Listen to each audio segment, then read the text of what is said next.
بسم اللہ الرحمن الرحیم۔ کہانی گھاٹ کے محترم عزیز دوستو، السلام علیکم۔ من و سلوہ کیا تھا؟ اس کی حقیقت کیا تھی؟ اور یہ کس نبی کی امت پر اور کیوں نازل ہوا؟ کیا من و سلوہ جنت سے نازل شدہ کھانا تھا، یا پھر اللہ تعالیٰ نے یہ دونوں چیزیں زمین سے ہی پیدا کی تھیں؟ من و سلوہ میں کس جانور کا گوشت کھانے کو ملتا تھا؟ ناظرین، ہماری آج کی ویڈیو کا موضوع یہی ہوگا، اور اس کے علاوہ بنی اسرائیل کی قوم 40 برس تک ایک ہی میدان میں کیوں بھٹکتی رہی؟ اللہ تعالیٰ نے بنی اسرائیل کی قوم پر کن کن انعامات کی بارش کی تھی، اور اس کے باوجود وہ کیوں اتنے بھٹک گئے اور اللہ تعالیٰ کی نافرمانیوں میں کیوں پڑ گئے؟ بنی اسرائیل ایک ایسی قوم گزری ہے کہ جس پر اللہ تعالیٰ نے بے شمار انبیاء اکرام بھیجے، مگر یہ قوم راہ راست پر نہیں آئی اور اللہ تعالیٰ کی نافرمانیوں میں مشغول رہی۔ اللہ تعالیٰ نے بنی اسرائیل پر بے شمار انعامات کی برسات فرمائی۔ قرآن مجید کی سورہ بقرہ کی آیت 57 میں ارشاد باری تعالیٰ ہے، اور ہم نے تم پر بادل کا سایہ کیا اور تم پر من و سلوہ اتارا، اور کہہ دیا کہ ہماری دی ہوئی پاکیزہ چیزیں کھاؤ، اور انہوں نے ہم پر ظلم نہیں کیا، البتہ وہ خود اپنی جانوں پر ظلم کرتے تھے۔ ناظرین، جب فرعون دریائے نیل میں غرق ہو گیا تو اللہ تعالیٰ نے بنی اسرائیل کو حکم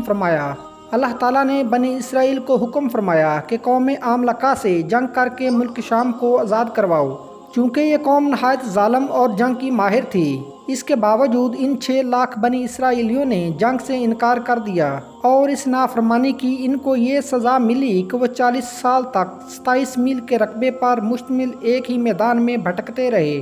وہ لوگ سامان اٹھا کر سارا دن چلنے کے بعد رات کو ایک جگہ پہنچ جاتے، اور جب صبح ہوتی تو وہ وہیں موجود ہوتے جہاں سے چلے تھے۔ اس جگہ کو میدان دیا یعنی بھٹکنے پھرنے کی جگہ کہا جاتا ہے۔ اللہ کے پیغمبر حضرت موسیٰ علیہ السلام بھی اسی میدان میں تشریف فرما تھے۔ میدان دیا میں ہونے والی عطائیں حضرت موسیٰ علیہ السلام کی دعا سے بنی اسرائیل پر اللہ تعالیٰ نے اس میدان میں بے شمار انعامات اور عطائیں نازل فرمائیں۔ بنی اسرائیل کے کھانے کے لیے ہفتے کے دن کے علاوہ روزانہ آسمان سے 2 قسم کے کھانے اترتے تھے، جنہیں من اور سلوہ کہا گیا۔ سلوہ کے بارے میں مفسرین کے مختلف اقوال ہیں۔ من کے بارے میں صحیح قول یہ ہے کہ ترنج بین کی طرح ایک میٹھی چیز تھی، جو روزانہ صبح صادق سے طلوع آفتاب تک ہر شخص کے لیے ایک حصہ یعنی تقریباً 4 کلو اترتی تھی، اور لوگ اس کو چادروں میں لے کر دن بھر کھاتے رہتے۔ بعض مفسرین کے نزدیک من سے مراد وہ تمام چیزیں ہیں جو اللہ تعالیٰ نے اپنے بندوں کو کسی بھی مشقت اور کاشتکاری کے بغیر عطا کر کے ان پر احسان فرمایا۔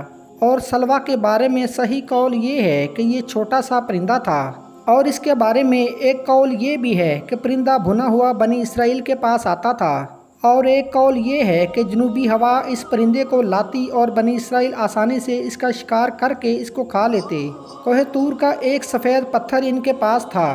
جب پانی کی حاجت ہوتی تو اللہ کے پیغمبر حضرت موسیٰ علیہ السلام اپنا عصا اس پتھر پر مارتے، اور بنی اسرائیل کے 12 قبیلوں کے لیے اس پتھر میں سے 12 چشمے جاری ہو جاتے۔ یہ وہی عصا تھا جسے حضرت موسیٰ علیہ السلام نے نمرود کے جادوگروں کے سامنے پھینکا تھا، اور اللہ تعالیٰ نے اس عصا کو ایک اژدہا بنا دیا تھا۔ اسی عصا کی برکت سے اس پتھر سے بنی اسرائیل کے 12 قبیلوں کے لیے 12 چشمے اللہ تعالیٰ جاری فرما دیتا۔ دھوپ سے بچاؤ کے لیے ایک بہت بڑا سفید بادل سارا دن بنی اسرائیل کے لوگوں پر سایہ کرتا۔ رات میں میدان کے بیچ میں ایک نورانی ستون ابھرتا، اس کی روشنی میں وہ لوگ کام کاج کرتے۔ اللہ تعالیٰ نے ان لوگوں کو اتنی عنایتیں فرمائی تھی کہ ان کے بال اور ناخن تک نہیں بڑھتے تھے، کپڑے پھٹتے اور نہ ہی میلے ہوتے تھے۔ پیدائشی بچوں کے جسم پر قدرتی لباس ہوتا جو جسم کے ساتھ ساتھ بڑا ہوتا جاتا۔ من ایک میٹھی چیز تھی جو فجر کے وقت سے سورج نکلنے تک ہر شخص کے لیے 4 کلو ہوتی تھی۔ جب بنی اسرائیل یہ میٹھی چیز کھا کھا کر اکتا گئے تو انہوں نے آپ علیہ السلام سے شکایت کی، کہ جس کے بعد ان کے لیے سلوہ اتارا گیا، جو ایک بھنا ہوا چھوٹا پرندہ تھا۔ بعض مفسرین نے اس پرندے کے حوالے سے لکھا ہے کہ یہ تیتر تھا، اور بعض نے لکھا ہے کہ بٹیر تھا۔ من و سلوہ کے بارے میں روایت میں آتا ہے کہ یہ ایک ایسا کھانا تھا جو انتہائی آسانی سے ہضم ہو جاتا تھا، رنگ، خوشبو اور ذائقے میں بے مثال تھا، ہر طبیعت اور مزاج کو موافق آتا تھا۔ پھر اللہ تعالیٰ نے بنی اسرائیل کو نافرمانی کی سزا دی، چونکہ حضرت موسیٰ علیہ السلام کو حکم تھا کہ کھانا روز کے روز کھا لیا جائے اور کل کے لیے بچا کر نہ رکھا جائے، مگر بعض لوگوں کو یہ ڈر لگنے لگا کہ اگر کسی دن من و سلوہ نہ اترا تو لوگ اس میدان میں بھوک سے مر جائیں گے۔ چنانچہ ان لوگوں نے کچھ من و سلوہ بچا کر کل کے لیے رکھ لیا۔ تو نبی کریم صلی اللہ علیہ وآلہ وسلم نے اس حوالے سے بڑی تفصیل سے بیان فرمایا کہ اللہ کے پیغمبر حضرت موسیٰ علیہ السلام کی قوم کی اس نافرمانی سے ایسی نحوست پھیل گئی کہ جو کچھ لوگوں نے کل کے لیے جمع کیا تھا وہ سب سڑ گیا اور آئندہ کے لیے اس کا اترنا بھی بند ہو گیا۔ حضور نبی کریم صلی اللہ علیہ وآلہ وسلم نے فرمایا کہ اگر بنی اسرائیل نہ ہوتے تو نہ کھانا کبھی خراب ہوتا اور نہ گوشت سڑتا۔ کھانے کا خراب ہونا اور گوشت کا سڑنا اسی وقت سے شروع ہوا، ورنہ اس سے پہلے نہ کھانا خراب ہوتا تھا اور نہ ہی گوشت سڑتا تھا۔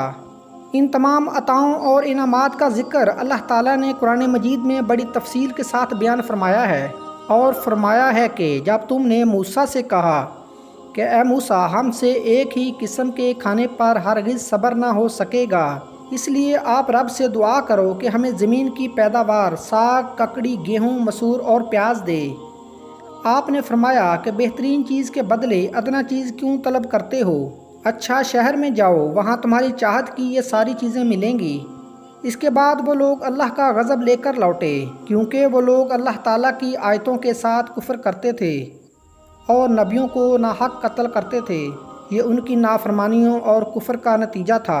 ناظرین، ہم امید کرتے ہیں کہ آج کی ویڈیو آپ کو ضرور پسند آئی ہوگی۔ اگر یہ ویڈیو آپ کو پسند آئی ہو تو اس کو لائک اور شیئر ضرور کریں، اور ہمارے چینل کہانی گھاٹ کو سبسکرائب کرنا مت بھولیے گا۔